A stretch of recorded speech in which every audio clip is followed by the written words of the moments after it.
Hi there, everyone. How you doing? It's Jeff C. It is Sunday, August the 17th. Hope everybody's doing well. I've seen another astonishing piece off of, guess what? Oh, you know it. It's CNN. Yes, the corporate news network. CIA-run affiliate or spokes media outlet for the White House, for the Pentagon. 100% pure, unadulterated fucking bullshit. That is CNN. Now, you can't make this shit up. Look at the criminals.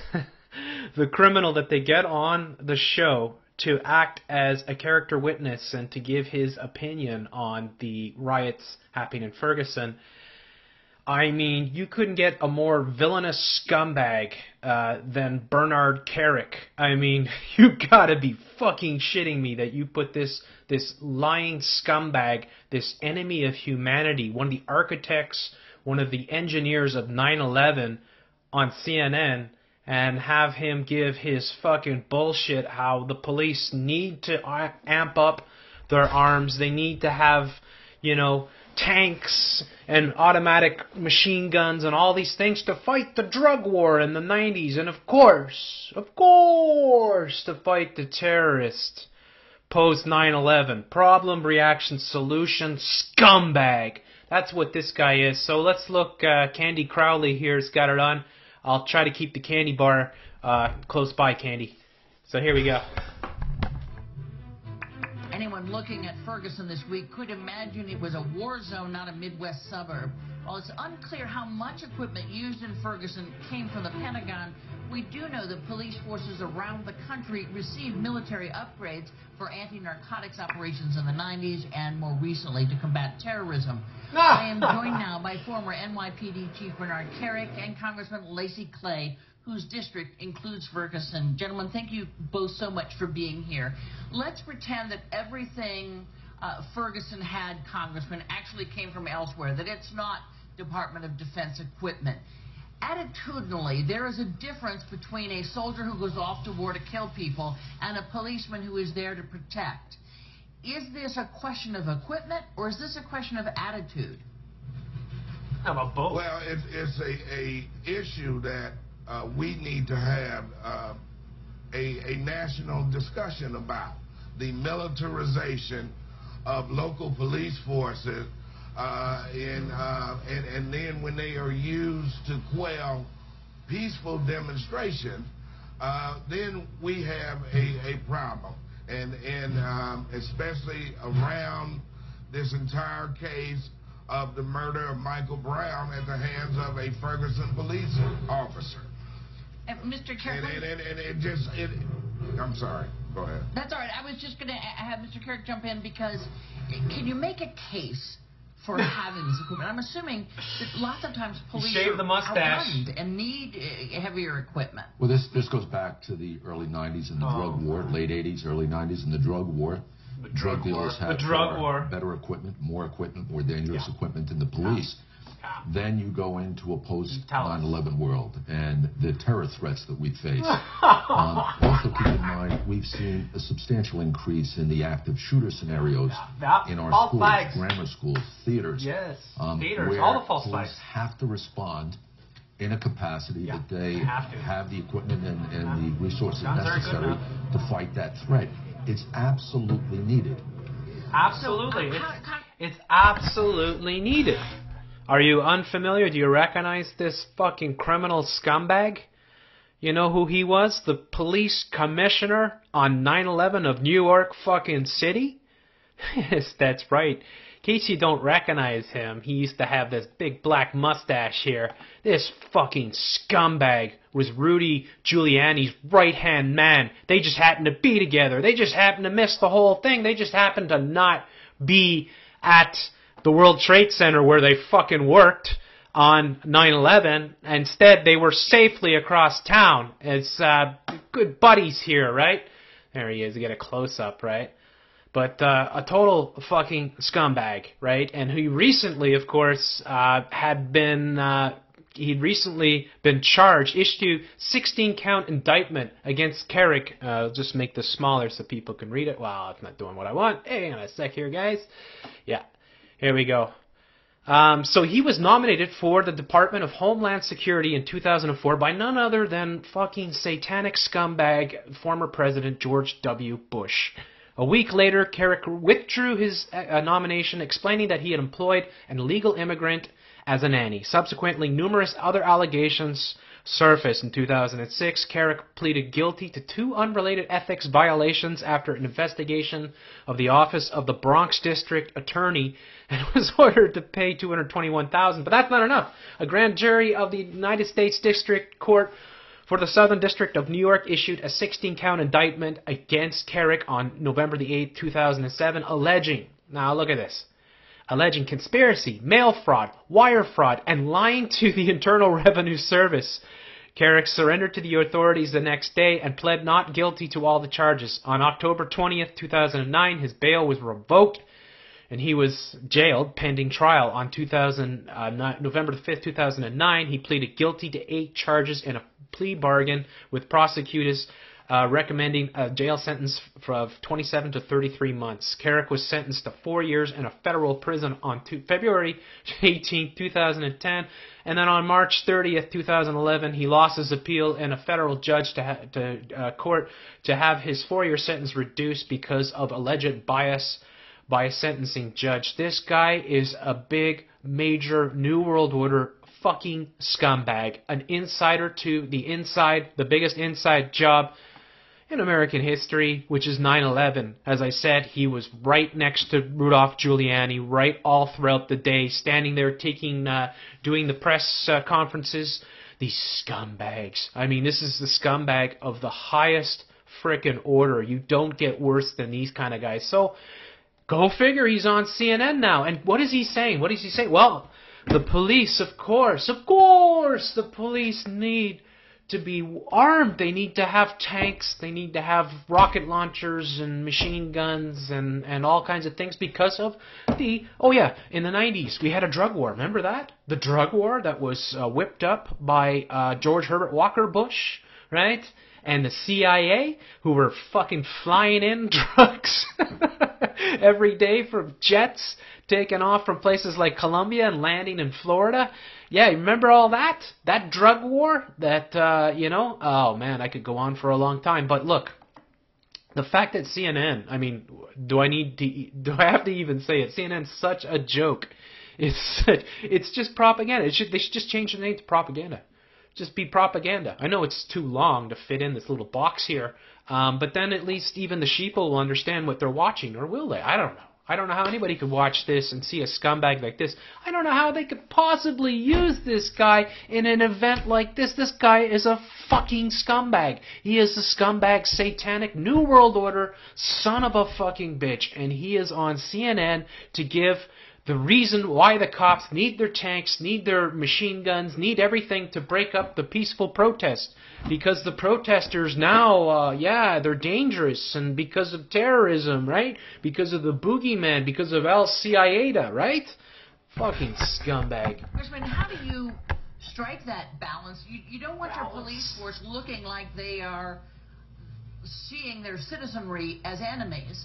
On the other hand, you do want them equipped for when they do actually face folks that they might see as enemies.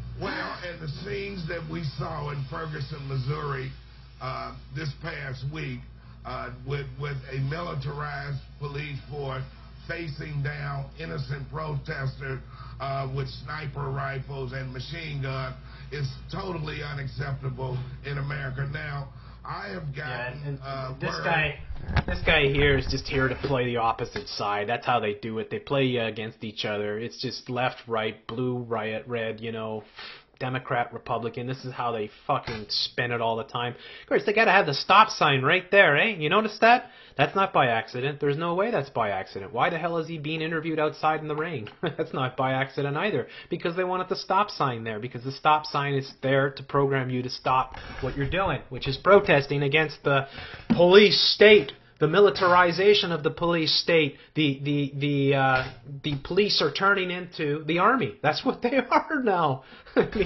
Except they just aren't trained well enough. And some of these police departments who have received this equipment have not been properly trained in its use. by the military. So that is a question that some of my colleagues in Congress have said they are going to try to get answers to. Mr. Kerik, do you agree with that there maybe isn't the proper training, and sometimes you should leave some of the equipment at home? Well, here's the thing. What we saw in Ferguson was more a riot control scenario. Do you need the heavy weapons? Riot control scenario. It's such a riot control. I mean, it's a riot to listen to this guy. A riot control scenario? You mean like when the cops stood by and let the people fucking go into multiple stores and loot everything in them? Is that what you're talking about? I mean, this whole thing is a sham. It's all set up. It's fucking madness. Do you need the assault weapons? You need riot batons. You need riot shields. You may need that other stuff, but you don't need it up front. You need it off in the outset in the event that something happens. Yeah, in the event that something happens. The one thing I would agree with the congressman on substantially is the training. You have departments around the country that receive a lot of this equipment from the federal government. They don't have the real training necessary to use it. That's right. You can't make this shit up. You can't make this shit up. So this scumbag here, this criminal, this fucking... Pardon my language. I can't help it. There's no way I can fucking help it with scumbags like this, okay? Scumbags like this need to be hung in public and need to be held up as a demonstration or as a clear example of what happens to scumbags who betray their own constitution and their own fucking people. You can't get a bigger criminal than this frickin' turd here, right? Unless they brought up Rudolph Giuliani himself and Larry Silverstein, Donald Rumsfeld and Dick Cheney and George W. fucking Bush. Okay, so, now, of course, this is the whole thing now. Now, this is where I agree. He's going to say Kerik agrees 100% with the congressman there that these people aren't trained enough. So this is what we're going to do. We're going to come in and train our police forces how to use military equipment, how to drive tanks, how to frickin', use water cannons and whatever else they're using. Of course, machine guns, right? How to use rocket launchers. Who the fuck knows, right? Apache helicopters. Where is it going? Where is it going to end? It was going to end with us in FEMA camps, with scumbags like this snickering, right? The snickering, and him and Candy Crowley will eat their Snicker bars while listening to Aleister Crowley. Fucking scumbags, man. They don't know what they're getting. They don't have the interoperability or intercommunications with the larger agencies. For example, that's what they need. State, the New Jersey State Police, the Newark Police Department, Jersey City Police Departments. They have major special weapons teams that train constantly. But you have a lot of small agencies in New Jersey, 10, 15, 20 people on the department that want a SWAT team. It's well-intended. Is it the right thing to do? I don't necessarily think so. It's well-intended. Yeah, it's well-intended. I'm sure your New World Order intentions are just peachy. I mean, I'm sure it's just wonderful, right? I hope people have seen my Rise of the Police State video that I made with a music video that I made the other day, because this is happening. I mean, it's happening right before our fucking eyes. And I'm pretty, like a lot of people, Jeff, why aren't you covering Ferguson? Why aren't you covering Ferguson? Boy, oh boy, have I fucking covered enough. Where the hell was everybody else when I was covering and breaking down Moncton? You may not remember Moncton if you're American, but we saw the police state, the same police state that you had in Boston. Came out in Moncton in a fake shooting or a false flag that they carried out, right, where they terrorized the entire city, and they brought the same type of tanks and everything else in that they brought for Ferguson here. So this shit is going on not just in your country, but here in Canada and right across the Western world. All right, they are amping up the police. They are turning the police into a brutal military. Right, a military oppression force to be used against the people. And you have scumbags like this saying, well, the solution is we need to train them how to use. I have to train them how to smash people's doors down. We have to train them how to smash people with batons and go after them with machine guns. We have to train them because they can't have all this high-tech military equipment without having the proper training. And then ka-ching, ka-ching, ka-ching for the military-industrial complex, which never has a bad day. I mean, when have they ever had a bad day? When has Lockheed Martin ever had a bad day, right? Or Halliburton or frickin' Blackwater, right? They don't have bad days in the military-industrial complex, right? They just make money hand over fist because war and arming the police and turning the police into the military is a business as well as it is a social conditioning, as well as it is a way of ushering in the New World Order, which is already here. I mean, if they can do this in any old Tom, Dick, and Harry town, they'll do it in yours. Don't even think twice about it. And because all the police, I just saw Dabu's video an hour or so ago, and they're talking about the $2.6 billion of equipment that's been sent to all these police forces right across America. This is just that's just a drop in the bucket. It's happening every single stinking day. They're amping up the police. Why are the police all wearing black uniforms all of a sudden, right? What the hell is going on? Right? Before, you used to make police so they weren't intimidating, so you would look up to them and look at them as being a trustworthy thing. You gonna trust, a scumbag like this guy, right? A satanic fucking Nazi like him? Look at it. Look at this guy, all right? And you can't hide, because you shaved off your mustache and your head. You can't hide, Bernard Kerik. We know who the fuck you are, and you are a fucking scumbag, all right? Congressman Clay, when you look at police actions, and first let's just talk about the Ferguson police. Now you have the state police who have moved in to take over. Where do you think have been, and I'm assuming you do because I've heard you talk about it, the major blunders while trying to deal with both the shooting and the aftermath? Well, as far as major blunders, I think that in the beginning of this week, St. Louis County Police and Ferguson Police were way too heavy-handed in the way they interacted with peaceful demonstrators. These demonstrators have a right to assemble in a peaceful manner, have a right to be heard, and it was very confrontational, and it shouldn't have been. I think that when Captain Ron Johnson came in from the Missouri Highway Patrol, then things began to level out, and he struck a good balance between law enforcement and interacting with these demonstrators. Now, but a bigger problem here in Ferguson and across this region and across America are that police forces who in African American communities are not diverse enough. They do not have enough diversity within their force. They do not have a healthy I know. That's true, right? That's true. But this is just fucking bullshit. This is more left-right bullshit, right? The problem is they don't have enough African Americans, representations. And he's just playing the card. I mean, he's just playing the card. And this guy's playing the card, and it's all a giant psyop. All right? I don't know whether that guy was actually shot. I don't really know. I haven't looked enough into it. But this thing is set up from the beginning. There's no fucking doubt about it. And they're conditioning people to be ready to accept this type. This is another one of these strategies. It's just like what happened in Boston. Another major false fucking flag, right?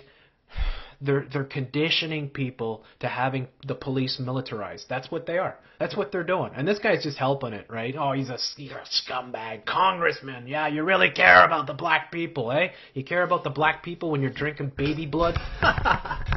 Relationship with the African American community that they are supposed to police.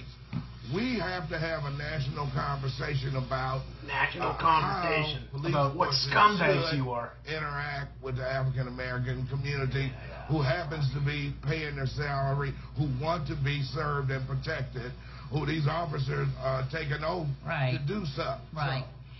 Mr. Kerik, let me get you in on this. When you watched this unfold, what struck you? And was there a part of you that just went, wow, that was a huge mistake? I think some of the weaponry I saw initially, early on, but, listen, I hate to Monday morning quarterback these things. Well, then don't. There were Molotov cocktails thrown. Yeah. There was I wonder who threw those. And or property that was damaged.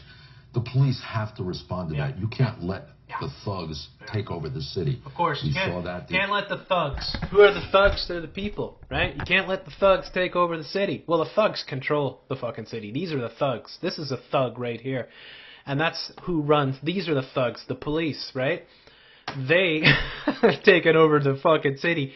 Now, these agents provocateurs that they put in there, they've done it time and time and time again. I don't know how many times I've covered this. Do not trust anything about Molotov cocktails or anything. Yeah, there might be a few fucking lunatics that decide to throw shit at the police. Well, you can't really blame them for being upset. And whether somebody has died or not, they're being manipulated on all fronts by congressmen who could claim to represent them, scumbags, right? Millionaire scumbags who, come out and play the race card when it's convenient for them to get their fucking votes. And then by psychopathic Nazi scumbag Satanists like Bernard Kerik. You can't get lower than this. This guy, that's the kind of guy that you get stuck on your shoe and you just want to, you need something to scrape it off. I mean, it's just nasty, right? This guy is fucking nasty to the core. And, this is the game that they're going to play. They're going to tell you, well, we can't let the thugs rule, so the police have to have, and, it's such madness. The other day, the police had to respond. Were they heavy-handed? I wasn't there. I don't know. Yeah. Some of the weapons. Yeah, you wasn't there. So you didn't read any of the reports. You didn't watch any of the videos. You didn't see any of the photographs. You didn't. No, forget it. I wasn't there. So I don't know. I don't think they were heavy-handed. They need to. Hey, the terrorist, Al-Qaeda. That's why they need to wear tanks and shit. I don't think we're needed. And then again, last night we had the flare-up. The police can't be afraid to do their job. Shouldn't be afraid to do their job. They don't appear to be. And we have to get away from this political correctness. Peaceful demonstration should be peaceful. The police can do their job, but when... Yeah, how's a peaceful demonstration supposed to be peaceful when you're getting hit by canisters of tear gas? Right? When you're getting hit by rubber bullets or wooden bullets or, sprayed by water cannons or whatever the fuck they're using, right? Sound, those horrible shrieking sound pulses that they send out. How can you protest peacefully when you're being assaulted by the New World Order? Well, you can't. That's what they're telling you. You can't protest. They don't want you protesting anymore. They want you to stay inside your home, and they want to fucking terrorize you with CNN, the corporate news network. That's what they want to do, and that's why they bring scumbags on like this guy. This guy is such a scumbag, I don't even know what to say. Holy fuck. The thugs try to take over the community. The police have to act and do whatever they have to do to keep the peace. Because we have not seen the officer involved in this killing, there has been no one to speak for him, but you say, we've got pieces of his side of the story. We have eyewitnesses that say something completely different. What's he going through right now? You've been through this sort of thing with officers you have overseen. He's going through extreme mental torture right now. His life is going to be flipped upside down. He's going to be tortured by the community. He's going to be tortured by the press and media. Every bit of his life, from grammar school up, is going to be scrutinized until this goes before a grand jury and a determination is made whether the killing was justified or not. Oh my God! Yeah, that's funny. It's funny because he has no idea. He has no idea. He has no idea if they were heavy-handed, the police. He has no idea if they responded with excessive force. He has no idea because he wasn't there. But he knows every single detail of what this alleged police killer is going through. Right? Every single detail. He's going through hell. He's mental. All this crap. Right? He knows everything about it. Right? What a scumbag. Holy fuck. Did I mention he's a scumbag? To give you the final word on this. You have called this a murder, and I understand, and this is an unarmed 18-year-old shot by a policeman. That much we know. There's a difference of opinion about what led to that. But the day in court, should it come to that, are you already sort of usurping that by calling it a murder? No, I don't think I'm usurping it by calling it a murder. Honestly, listen, I made a commitment and a promise to Miss McSpadden, Michael Brown's mother, that I will pursue justice with the family at every avenue, be it on the federal level or at the state level. Now, and so... Hey, you're just such a wonderful guy. He's such an awesome dude. I mean, he's so awesome. This white dude is just hanging out here. Just hilarious, man. It's too much, man. What happened Friday with the police chief Jackson releasing the name of the officer and releasing those photos of Michael Brown were totally unrelated to the incident. We should not lose focus of the incident. Not lose focus of the 18-year-old clear your throat. Walking in the street, right, who was eventually gunned down after he raised his arms to surrender to police. So that has to be addressed, and I want the legal system to take its course. Congressman Lacey Clay, thank you so much for joining us from Ferguson this morning. Bernard Kerik, thank you for coming in. Thank you. Scumbag. Thank you for having me. We have been down this road before. Eat your candy bar. Eat your candy. Candy. We got your Aleister Crowley candy for you. Get your candy bar. Oh my God! I mean, the whole thing. Look at the graphics. The blue and the red. It's all like that. Her with the red dress on, and where she shot? It's got to be like elephant size or something. I don't know. Fuck. I mean, it's just a fucking joke, is it not? I mean, when you have scumbags like this guy here, this Bernard Kerik guy. Oh my God! I mean, you know the fix is on. This guy is the biggest scumbag there is. One of the biggest scumbags in the world. And they are programming people. That's what it's all about. I mean, that's what it's all about, folks, right? It's all about bringing in the police state, conditioning the people to having the police heavily armed like military. Why are they wearing camouflage? Why the fuck are police wearing camouflage? What the hell are you camouflaging yourself from, right? You're not even in the fucking jungle and you're wearing camouflage. What the hell is that? Well, that's the militarization of the police force, and that is what is happening right across North America, you know, you name it, right across Europe, right across Australia. It's happening double quick time, and there's a big reason for it, right? They're preparing for economic collapse. They're preparing to bring in their new world order. Maybe they're preparing for their Ebola outbreak, and this is all drills. It's all part of it. You know, there's no way it's just this one shooting creates all this. No, this is created on purpose. It's a social conditioning, and that's why they bring in scumbags like Bernard Kerik to give you the official point of view, the point of view of the New World Order. All right, folks, look forward to your comments. Have a wonderful day.